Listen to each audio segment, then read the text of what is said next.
You'll never believe it, but most houseplants die from overwatering, especially now since it's winter. The plant is not dying because it's drowning, but because the soil stays moist for a longer period of time, which leads to root rot. However, a plant can totally survive in just water if you think about propagating plants in just water. But the combination of soil and water is not healthy long term. The roots cannot breathe, therefore they rot. So if your plants keep dying on you right now, maybe that's the reason. So check the soil every time you water your plants and make sure it's almost completely dry. Save a plant from root rot by cutting all the dead roots and change the substrate with a fresh new one. Root rot is caused by overwatering. It is irreversible, and if you want to know more about that, you can check my previous reel. Now, cut the dead roots and wash them good. It's great if you also have some hydrogen peroxide to spray the roots and get rid of all the nasty bacteria that is eating them. And speaking of bad bacteria, never use the same soil. That substrate should be thrown away and forgotten. Never use it because it will spread the bacteria and it will cause more root rot. You might then want to do a downgrade on the pot or keep your plant in water to grow new roots depending on how bad the damage was. If you choose water, change the water frequently, like once a day or a few times a week, to give your roots oxygen and help them grow. Did you know that cleaning the leaves could improve the quality of your plant's photosynthesis? And that means better care and faster growth for your plants. Think about yourself showering every day and now put yourself in the plant's position. You wouldn't want to be covered in dust. So keep them happy by cleaning the leaves with a damp cloth, or you can use showering as well if they need watering. As a bonus, showering is also great against pests. So clean those leaves and help your plant stay happy. Is your variegated expensive plant turning completely white or is completely reverted? You wouldn't believe, but you'll solve both problems by chopping your plant, since it's very unlikely the plant will grow variegated ever again. So, I'm not threatening you, I'm just going to say what you're gonna do next. So, take a sterilized pair of scissors or a utility knife and start taking cuttings. Place them in water or directly in soil.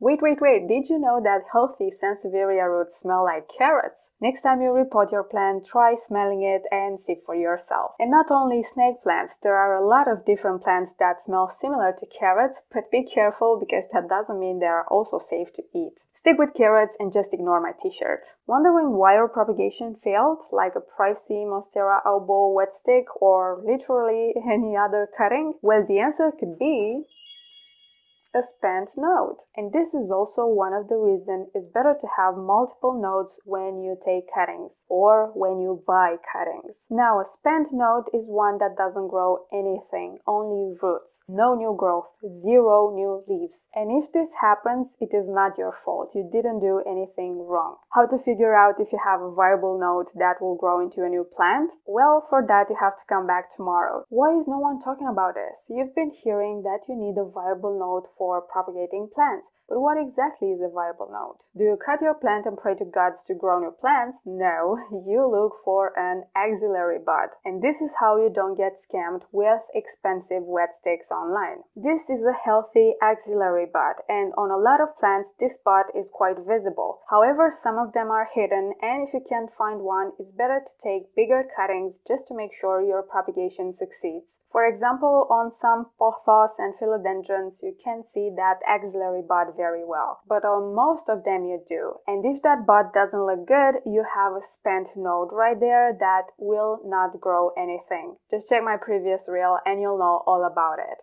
Stop buying this plant for Valentine's Day. This Hoya Kerii is a zombie leaf. And yes, this expression does exist. A zombie leaf is a leaf without a node that will grow roots but will not grow any new leaves. And that means the plant will die eventually and lead to a lot of waste, generally speaking. Since Valentine's is coming, and if you want to buy something special, I'm here to give you 3 heart-shaped alternatives that will not die on you, unlike this one. First is the classic anthurium that you could also find in a red color. Second is philodendron hederaceum, and you have a lot of different types to choose from. And lastly, string of hearts hearts, a lot of tiny hearts to show your love. Watch till the end to find out how to stop overwatering your plants. And the secret is, the thicker and juicier the foliage is, the less water your plant needs. Let's take a peace lily for example. This plant has very thin foliage and wants water very frequently. It actually gets into a drama queen if it doesn't get water, and it gets droopy. And now think about a succulent, a cacti, a Sansevieria, the list goes on, and how rarely you need to water them. Since they have juicy leaves, they will store the water for a longer period of time. If you've been wondering what are these weird extensions of your plant, this is the video for you. These things are aerial roots and they are completely normal. Actually, if these things grow longer and longer, this is a very good sign, meaning that your plant is thriving in high humidity. Aerial roots also make propagation much easier. A node with healthy aerial roots will develop actual roots much faster, and you'll have a higher success rate with your cuttings. So next time you propagate, choose cuttings with aerial roots and do an experiment, and let me know in the comments how that worked out. Having a hard time propagating plants in water? Try switching to food containers instead.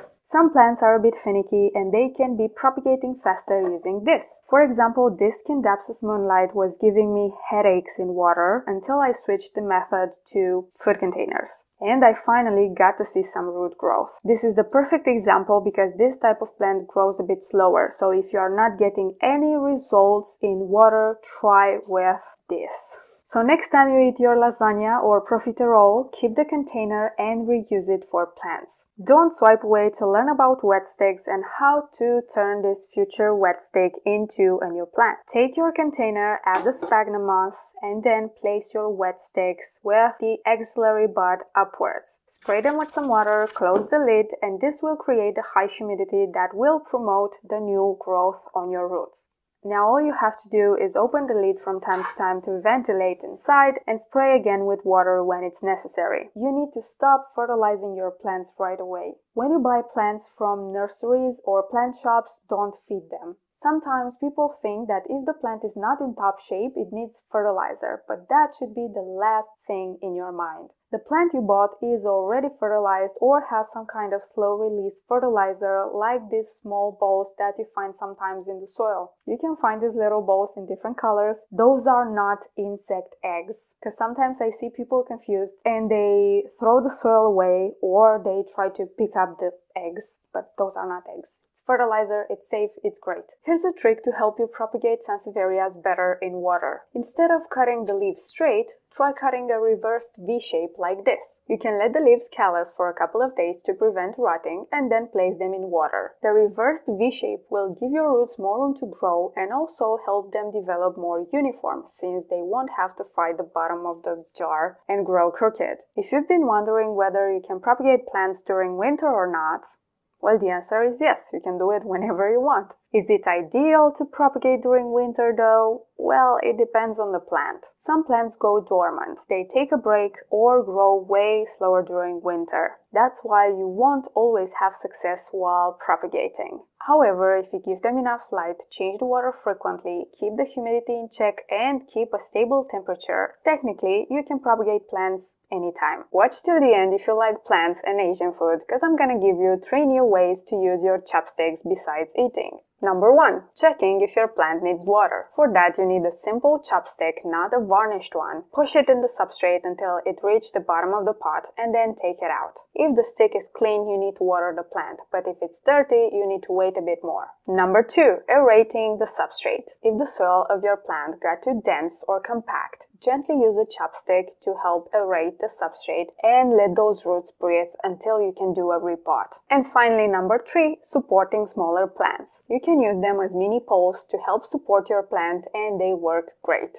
Stop buying indoor plants arrangements. I'm not saying all plants arrangements are a scam, but when I see a succulent paired with a Phytonia, my blood pressure is off the charts. If you're a beginner, let me explain. A lot of the time, these arrangements are very eye-catchy, but they couldn't be more more incompatible. Succulents have juicy leaves and they can store a lot of water, and that's why they need watering once in a blue moon. A Phytonia, however, it's a totally different story. It needs water constantly. So how can you put those two conflicting plants together? For the profit, of course. It looks good, it will die soon, so you'll come back and buy another one. Or you start having trust issues that you cannot grow any plant, which is not the case. So if you receive this kind of arrangement, try identifying all the plants, and if they have totally different needs, you have to separate them so they can all survive and then thrive. Myth or fact? Do plants really purify the air? Yes, but no. Plants do purify the air, but it is in such small amounts that it doesn't even matter. I get this question quite a lot. What plants purify the air the most? And I have to tell the truth and often lose clients, because the reality is that plants don't purify the air. Even a ton of shops added the air purifying category on their website, but that is simply not true. From where started this idea though? NASA did a study in 1989 to check if certain houseplants could clean the air in the space station and produce oxygen through photosynthesis. But while the lab results found out that some plants can remove bad stuff like benzene and ammonia, the reality is the changes are so small and so slow you wouldn't be able to tell the difference. In other words, you would need somewhere between 10 and 1,000 plants per square meter to make a real difference. 10 and 1,000. How is that precise?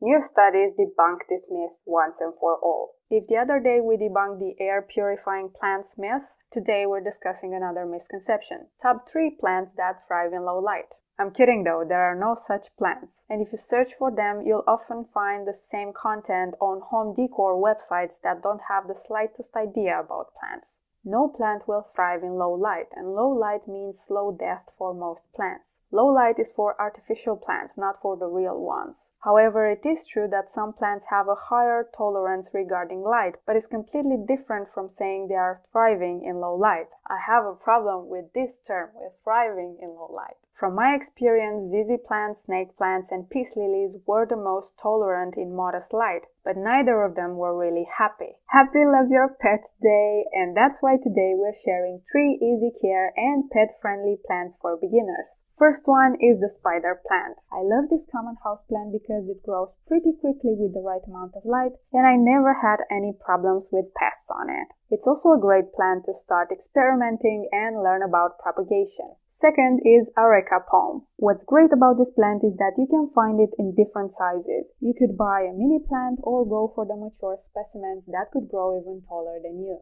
And number 3, Hoyas. This is the type of plant that you might not pay any attention when you don't have it, but after you do, you might start having an obsession. Have you ever bought a non-variegated plant that suddenly grew variegated? This phenomenon is called sport variegation, and it's totally random. Sport variegation is caused by genetic mutation and it's not stable. This means that if one leaf grew variegated, there is no guarantee the second one will grow variegated as well. In fact, there is a pretty high chance that the plant will revert to its natural state. For instance, in this Epipremnum neon, you could see these little dark spots of variegation that don't have any pattern. It's difficult to pinpoint what exactly causes this variegation, but if it happens, I would consider that I have a very special plant right there. If you ever found mushrooms growing in your plant pot, keep watching. Mushrooms are a sign of a humid environment, and it could mean that the plant is being overwatered. Usually the mushrooms that appear on the substrate are not harmful to the plant. They feed on dead organic matter, like the dead roots and leaves of your plant, so mushrooms and plants can coexist no problem. However, it could become a problem when these mushrooms spread too much. People have divided opinions when it comes to mushrooms, no jokes intended. Some prefer to let them be, and some prefer to change the substrate to get rid of the spores. I would do the latter.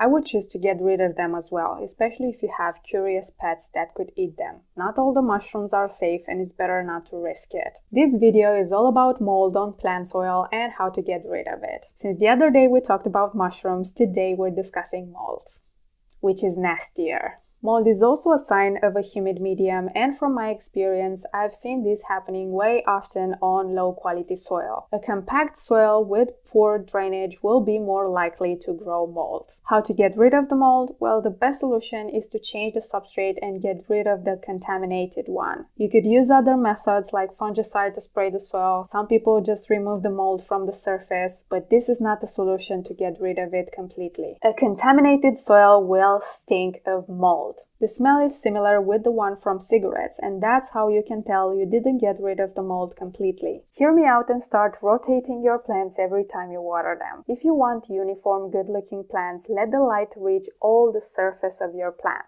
I could give you an example with an old cactus I received that grew up leaning to reach that good light, and this cactus was never rotated. On vining plants, you'll start noticing leggy vines that didn't have enough light and they let go of the leaves. A tricky plant to disturb, however, is Ficus benjamina. Every time I tried to change its place, it lost almost all the leaves. So if you know your plant is finicky, maybe leave it alone. For the other ones, though, you know what to do. Remember that this habit is not 100% necessary if you really like the shape of your plant. Top 3 best plants for travelers. Do you want a house with a touch of nature but you don't spend a lot of time at home? Then this video is for you. First, and one of my favorites, the ZZ plant. Shiny leaves by default, needs water once a month or even 2, and it's also tolerant to modest light. The second one is the snake plant, and you have a lot of varieties to choose from. The Sansevieria is very similar with the ZZ plant in terms of caring. Water from time to time and just let it be. And the third one is a cactus. This one is a rescued cactus, and last time I watered it was 3 months ago. Have a business trip that long? This plant is for you.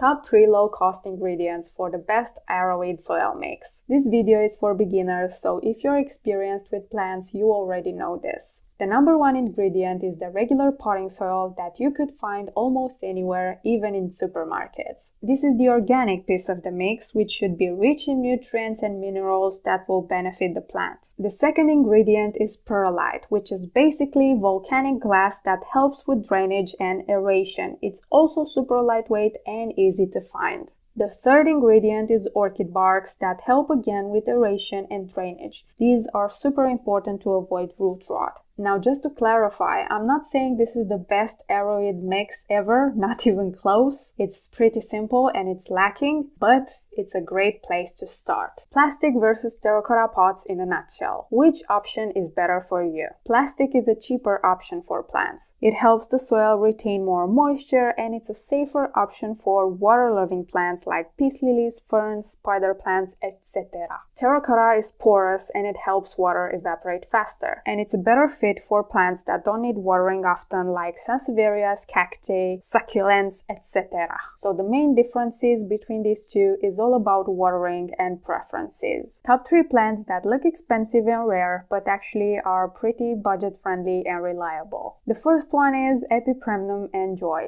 It's a variegated plant, it's super easy care, and it grows pretty fast, and overall it's a very attractive plant. Number 2, Syngonium neon robusta. This plant is special because it's pink and petite. Pink plants are popular and could be quite pricey, but this one is mysteriously inexpensive. And number 3, Scindapsus exotica. Silver plants just hit different. I'm in love with silver foliage. If you're interested in any of these beauties, check out our blog in bio for detailed care guides on how to keep these plants happy and thriving. Day 28 of sharing plant tips with you this February. Thank you for being here, and follow for future plant tips and behind the scenes, because I'm gonna give you plenty.